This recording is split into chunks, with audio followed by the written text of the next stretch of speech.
Welcome back. I am genuinely thrilled you decided to join us for a brand new deep dive today. Yeah, we have a really big one lined up for you today. We really do. We've got a highly unusual, just incredibly dense stack of source material on the table. And I have to admit, it took several passes just to wrap my head around it. Oh, absolutely. It's thick. Right. So today we are analyzing a series of urgent, highly passionate audio excerpts from a commentator who is, well, they're weaving together a very complex, deeply paranoid narrative. Deeply paranoid. Yeah. They are living right at this intersection of human biology, government surveillance, and advanced artificial intelligence weapon systems. It is a massive tangled web. It really is. Yeah. So our mission for this deep dive is to map out this entire framework for you. We're going to decode the highly specific terminology the speaker uses, unpack the sheer urgency behind their message, and figure out exactly how they're connecting our internal nervous systems to global military technology. And they cover a vast amount of ground very quickly. But before we start pulling on these threads, we have an extremely important piece of housekeeping to address. Yes, absolutely. We need to explicitly state to you, the listener, that these audio sources contain politically charged, highly controversial, and very fringe viewpoints. All right, friends. Exactly. The speaker references a wide array of public figures, touching on both left-wing and right-wing politicians, tech billionaires, and various political movements. I am so glad you brought that up right away because we want to be absolutely clear right out of the gate here. We are not taking any sides here. Not at all. We are not endorsing the viewpoints, the science, or the political claims made in this content. Our job today is simply to impartially report on the ideas and arguments exactly as they are presented in the original source material. We just want to outline this narrative so you can understand the perspective being shared out there without any validation or condemnation from us. Right.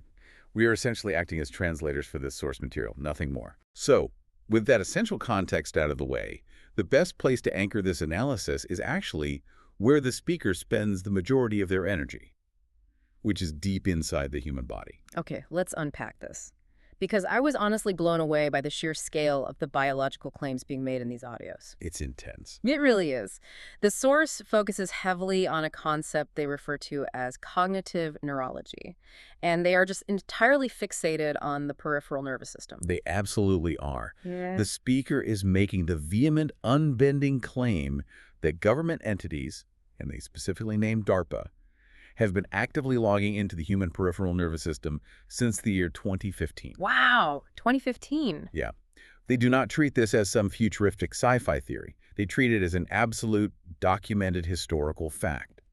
The whole argument relies on the idea that our peripheral nerves, the ones that send signals from your limbs and organs back to your central nervous system, Right. that those nerves are currently functioning as an open interface for external digital networks. And the speaker doesn't just, throw that out there. They claim to have a very specific paper trail for all this. They do. They keep referring to medical body area networks, or MBNs.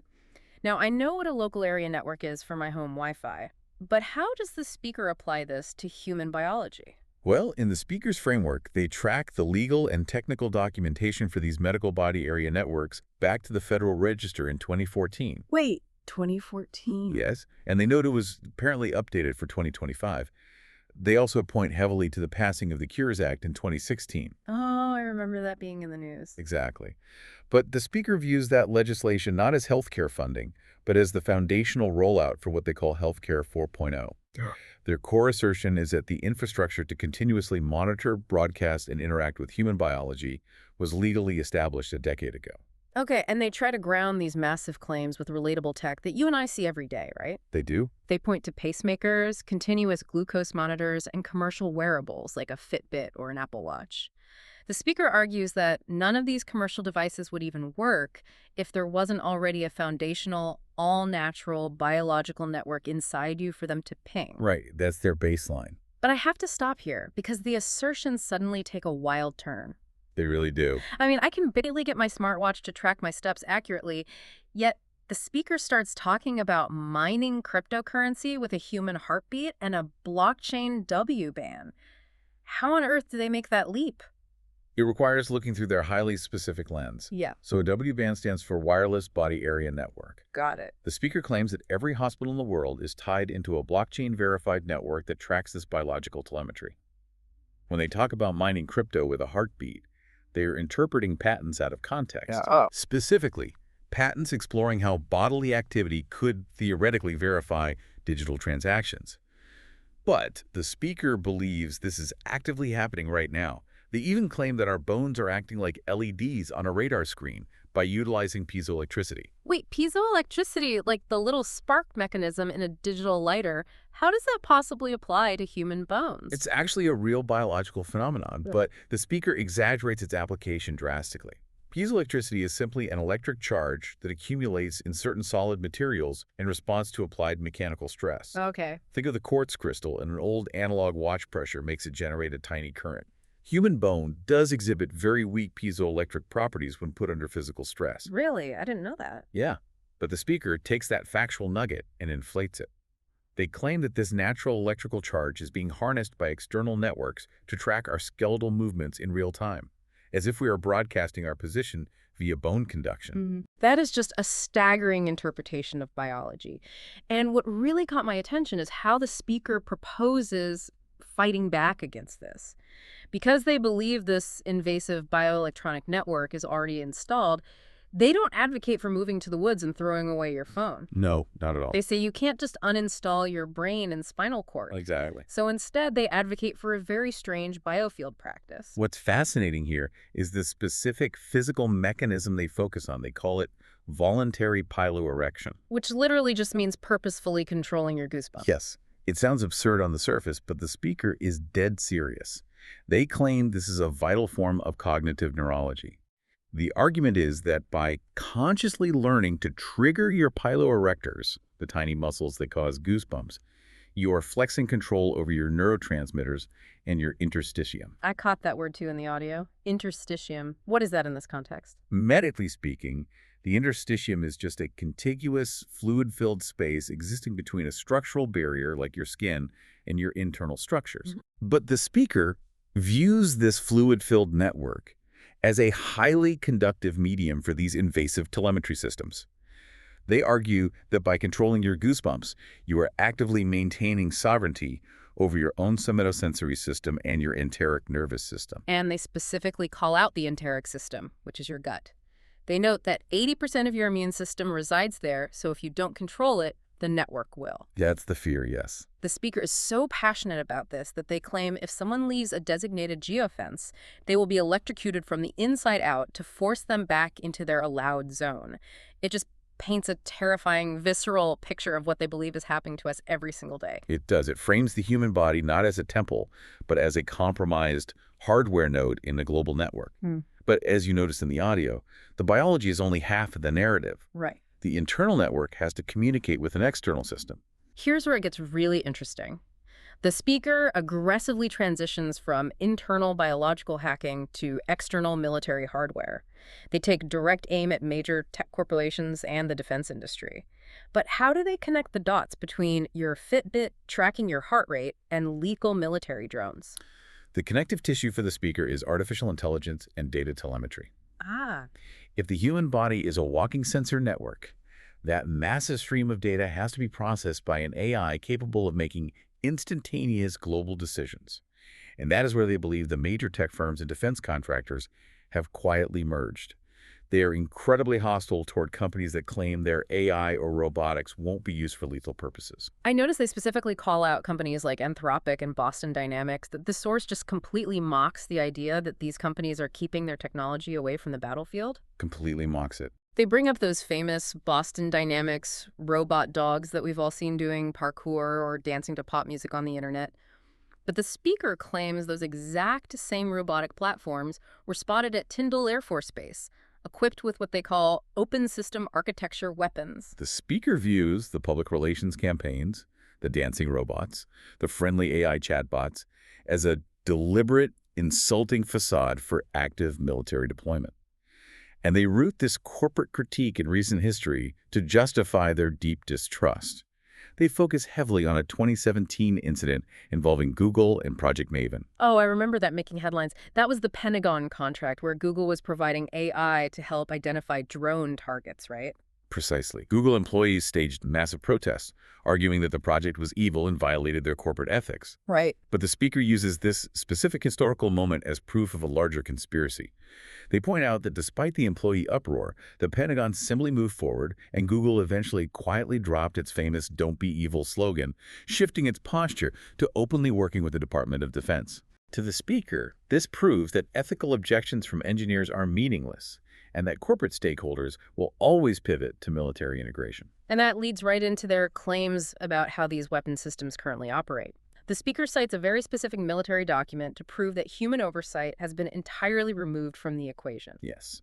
They frequently reference Pentagon Directive 3000.09. This is a crucial piece of the puzzle. Okay. The speaker interprets this directive, which deals with autonomy in weapon systems, as a blank check for lethal autonomous drones with absolutely no human in the loop.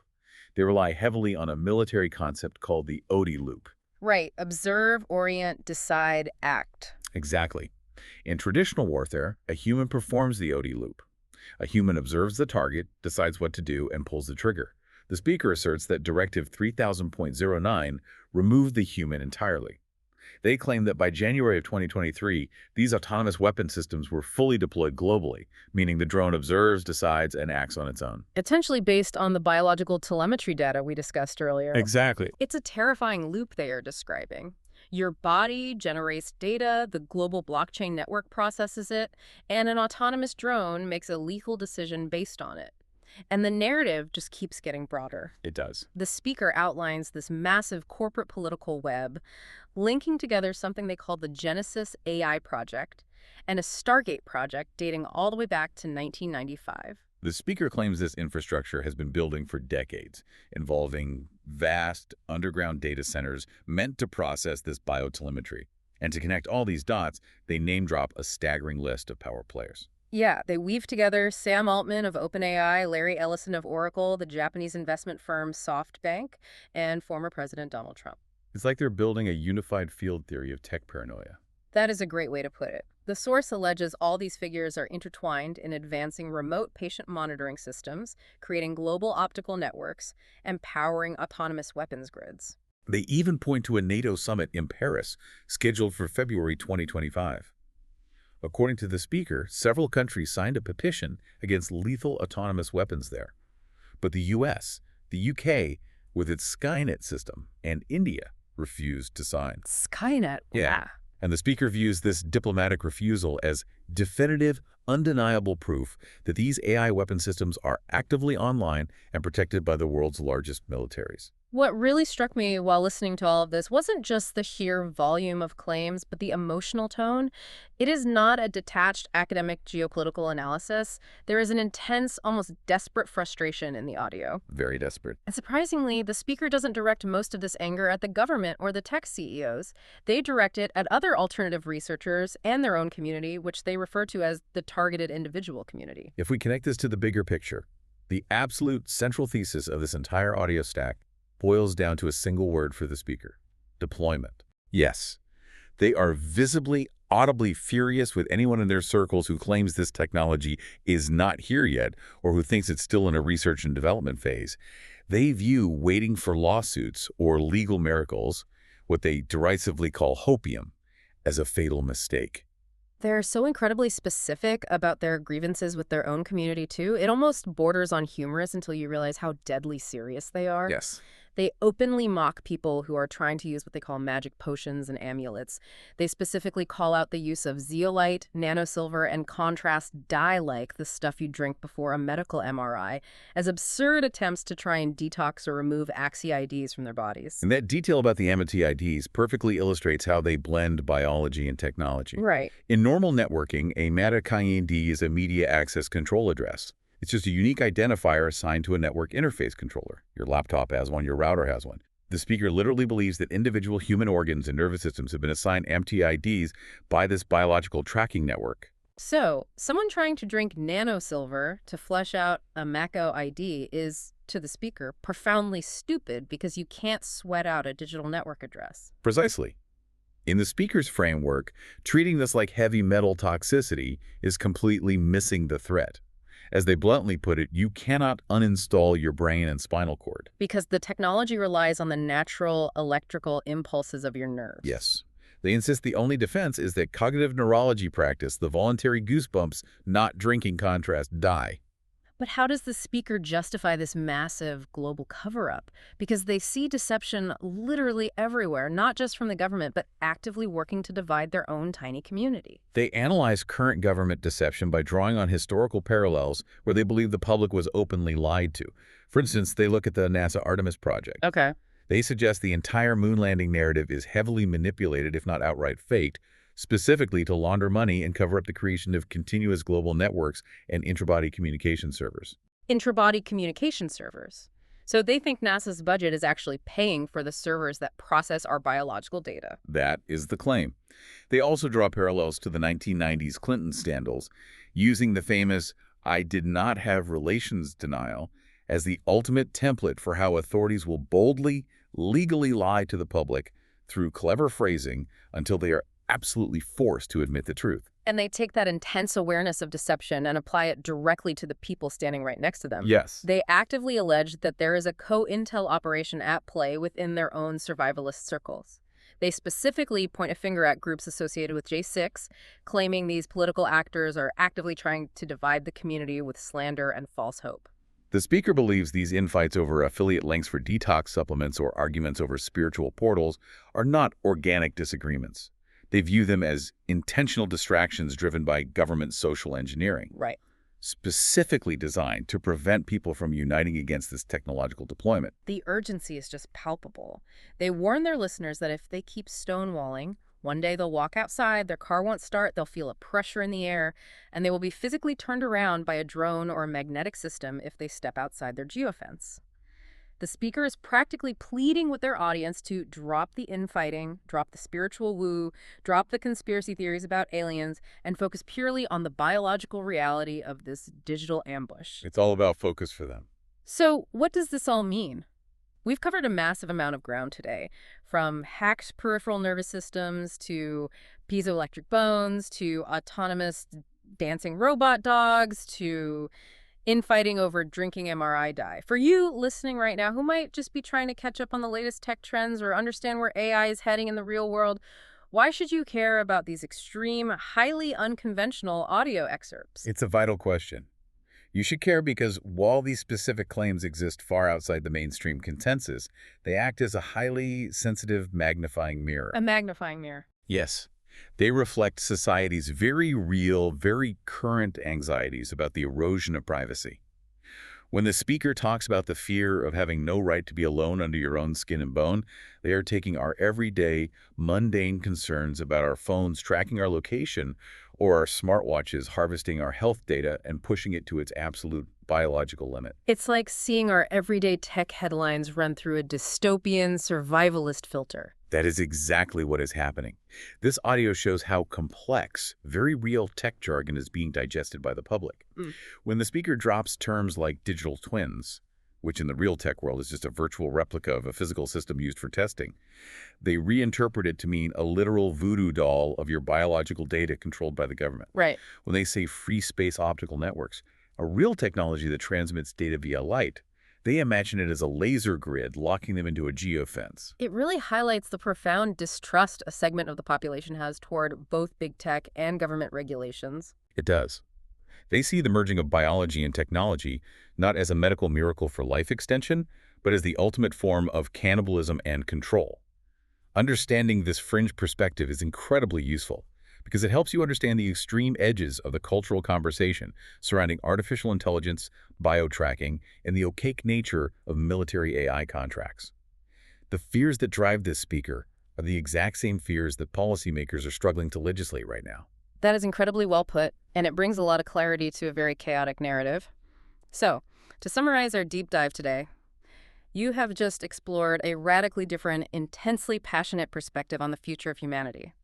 We've traveled from the alleged hacking of the human peripheral nervous system via medical body area networks, through the corporate politics of tech giants and lethal autonomous drones, all the way to the internal fractures of a community desperately trying to establish biofield coherence against what they believe is an invisible, fully deployed digital prison. And as we wrap up this exploration, I want to leave you with a final provocative thought to mull over. And this builds directly on the source's intense obsession with biocyber interfaces. If our commercial wearables, smart pills, and medical implants continue to advance, if they truly become seamlessly integrated with our nervous systems as the tech industry promises they will, at what exact legal and biological point does a piece of technology stop being a device that you own and start being legally recognized as a literal protected part of your human body? And more importantly, who gets to decide that boundary? A brilliant and slightly terrifying question to end on. Thank you so much for joining us on this complex journey today. We encourage you to keep questioning what you read, keep analyzing from multiple perspectives, and to join us again for our next deep dive. Take care.